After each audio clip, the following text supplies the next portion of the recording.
Bonjour à tous et bienvenue à cette nouvelle session d'information dont voici le sommaire. Les montagnes constituent l'habitat de 15% de la population mondiale et hébergent environ la moitié des foyers de la biodiversité.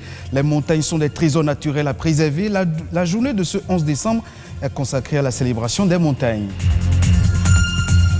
L'agriculture biologique est un mode agricole respectueux de l'environnement et de la santé du consommateur. Elle vise surtout à améliorer la qualité du sol. Des acteurs du sous-secteur ont récemment confronté leurs idées sur les défis à relever. Et puis, il est désormais possible d'utiliser les pailles de riz pour la construction des maisons au Bénin, une innovation qui protège l'environnement et l'écosystème. Des précisions à suivre dans cette édition.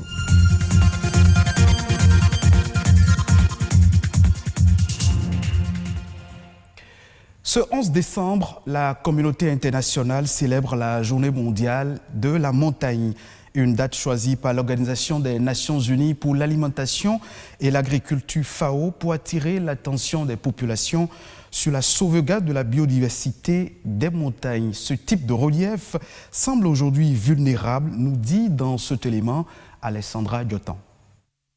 Un tiers des espèces végétales du monde sont dans les montagnes.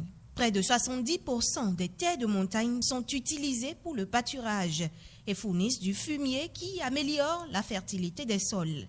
Au nord Bénin, on dénombre au total 3 monts qui forment la chaîne de la Takora. Une montagne, c'est un relief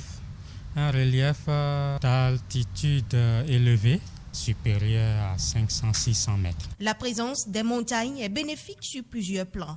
Les avantages, d'abord, il y a le tourisme et les montagnes nous donnent l'eau aussi. Et surtout, la chaîne de la Takora, chaîne dans notre pays, c'est de là que le fleuve Ouémé prend sa source. Alors, voyez-vous l'importance donc, des montagnes. Et c'est le plus long fleuve que nous avons au Bénin. On peut les utiliser aussi pour des barrages hydroélectriques, ça dépend donc des chutes d'eau qu'on y trouve. Et ça constitue aussi des sites de recherche pour les espèces phytogénétiques ou zoogénétiques. À ce niveau se trouve la plus grande richesse. Il s'agit de la biodiversité montagneuse qui présente des particularités. C'est au niveau de ces montagnes qu'on trouve souvent des espèces endémiques qui sont résilientes à différents changements. Par exemple, au niveau des montagnes, on peut rencontrer des gibiers suffisamment résilients en des maladies. Et la recherche peut alors utiliser ces espèces pour voir en quoi on peut renforcer la résistance des espèces animales que nous avons sur la terre ferme et qui n'arrivent pas à résister à ces maladies. Au niveau des espèces végétales aussi, c'est pareil. La gestion durable de la biodiversité des montagnes est de plus en plus reconnue comme une priorité mondiale. 2021 marque le point de départ de la décennie des Nations Unies pour la restauration des écosystèmes. Agit sur des facteurs tels les changements climatiques, les pratiques agricoles non durables, l'exploitation minière, l'exploitation forestière et le braconnage permettra de conserver la richesse montagneuse. Restons dans le domaine de l'environnement pour parler de l'agriculture écologique et biologique. Les acteurs du sous-secteur ambitionnent en effet de créer un cadre de concertation en vue d'une synergie d'action pour un meilleur essor de ce mode agricole. La question était au cœur d'une rencontre qui vient de se tenir au ministère en charge de l'agriculture. Occasion pour les acteurs de confronter leurs idées sur les défis à relever. Alessandra Diotan. L'agriculture intensive, pratique caractérisée par l'usage d'engrais chimiques afin d'augmenter les rendements, reste à ce jour la plus pratiquée au Bénin. C'est sans compter avec ses conséquences, la dégradation irréversible des sols et de la biodiversité. Mais il existe une alternative à tout ceci, l'agriculture écologique et biologique. La production écologique et biologique, en principe, n'est pas une innovation au niveau de l'Afrique. Et nous devons faire quelque chose pour sauvegarder nos ressources écologiques et les différentes composantes de l'environnement. qui sont confrontés aujourd'hui à la pression, à la destruction, surtout du sol, de l'écosystème. L'agriculture intensive est un choix à risque et pourtant beaucoup de producteurs s'entêtent à la pratiquer. Il y a danger parce que nous avons des pesticides qui ne sont pas homologués. Or, ces pesticides qui ne sont pas homologués sont source de maladies. Or, dans nos pays, nous avons d'autres produits de substitution tels que les biopesticides dont les ingrédients sont plus accessibles à nos producteurs. Il va falloir faire un travail de fixation de ces matières actives-là, ce que beaucoup de promoteurs font déjà. Si nous avons des biopesticides qui sont aussi efficaces que des produits chimiques, pourquoi aller vers ces produits chimiques? L'agriculture écologique et biologique fait référence à des procédés qui allient les meilleures pratiques en matière d'environnement, d'action pour le climat, de même que la préservation des ressources naturelles.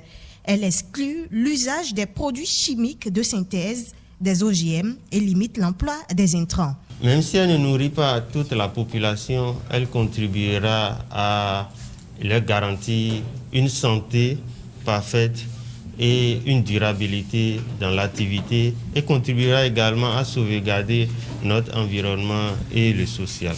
Son essor au Bénin dépend de la synergie d'action entre les acteurs.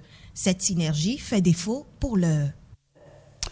Je le disais dans les titres, il est désormais possible d'utiliser les pailles de riz pour la construction des maisons au Bénin. Ce nouveau matériau permet de protéger l'environnement et l'écosystème qui constitue une alternative à la pollution engendrée par le secteur du bâtiment. Christian Adadja, spécialiste de la science des matériaux, nous éclaire sur les avantages à utiliser les pailles de riz dans la construction des maisons. Les pailles de riz sont des produits issus de la récolte du riz. Vous savez, après la récolte du riz, il y a les déchets issus de cette récolte qu'on jette dans la nature. Donc nous on récupère cela et vous savez, c'est ça les pailles de riz. Vous savez, la paille de riz est utilisée de façon ancestrale, déjà au nord de notre pays, incorporée à la terre pour construire les greniers de stockage de céréales qui tiennent bien pour 50 ans, 60 ans, 70 ans. Alors nous nous sommes dit, pourquoi ne pas prendre ce produit, cette paille de riz incorporée à la terre, et travailler sur ça scientifiquement pour démontrer qu'on peut l'utiliser aussi dans la construction pour que ça tienne.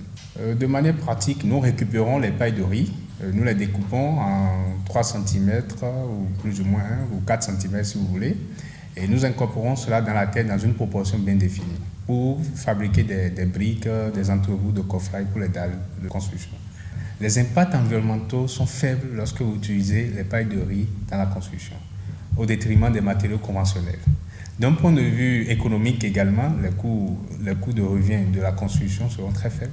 Il y a une étude qui a été faite sur ça qui prouve que vous avez moins de 40% de ce que vous pouvez dépenser sur les matériaux conventionnels. Donc déjà, vous avez 2 avantages directs.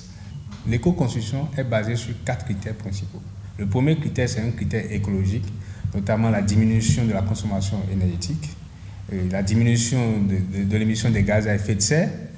Il y a un critère sanitaire lié à la santé des usagers, il faut garantir cela. Et le troisième critère, c'est l'amélioration du confort à l'intérieur, notamment acoustique, hygrothermique et autres.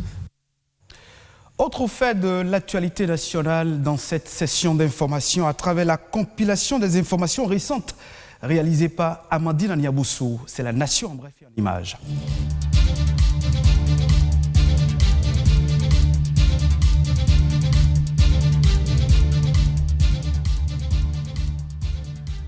Conseil des ministres du mercredi 9 décembre 2020, le gouvernement a annoncé la contractualisation pour la réalisation des travaux d'alimentation en énergie électrique de la zone économique spéciale de Glodjibé. Les travaux visent à rendre disponible l'énergie électrique pour les premiers investisseurs de la dite zone économique et consistent entre autres en la construction en mode accéléré des lignes haute et moyenne tension pour desservir la zone du projet et de l'installation l'extension d'un câble souterrain d'alimentation. La création de cette zone a pour objectif de favoriser le développement des activités économiques tout en préservant les agglomérations et les noyaux villageois. La réalisation des travaux d'électricité sur le site amorcera en effet la procédure devant aboutir à la libération des sites. De nouveaux horaires d'ouverture entrent en vigueur dès le 1er janvier 2021 dans l'administration publique béninoise. Les horaires actuels ont été légèrement modifiés au niveau de la durée de la pause de midi et de la fin de la journée. La pause de la mi-journée dure 2h30 entre 12h30 et 15h. Elle sera désormais d'1 heure en moins afin de libérer les travailleurs plus tôt à 17h30. Le changement des horaires de travail dans le public a été envisagé à la suite d'une étude. Selon le gouvernement, les enquêtes d'opinion et d'observation des pratiques dans la sous-région avaient conclu à l'opportunité d'une évolution des horaires pratiqués au Bénin. Fête de fin d'année, une attention particulière sera accordée aux auteurs de pollution sonore. L'annonce a été faite par le procureur de la République près le tribunal de première instance de Cotonou, Mario Metonou, au cours d'une réunion de commandement avec les officiers de police judiciaire. Les auteurs de pollution sonore pourraient faire l'objet de poursuites en cas de récidive. Selon le procureur, les personnes interpellées encourent aussi bien une peine financière qu'une peine privative de liberté, notamment une amende de 500 000 francs CFA et une peine de 30 jours de prison. Avis donc aux promoteurs de bar, aux responsables de lieux de culte et aux chefs d'entreprise. La mesure concerne également les particuliers qui ont l'habitude d'organiser les fêtes à domicile en fin d'année.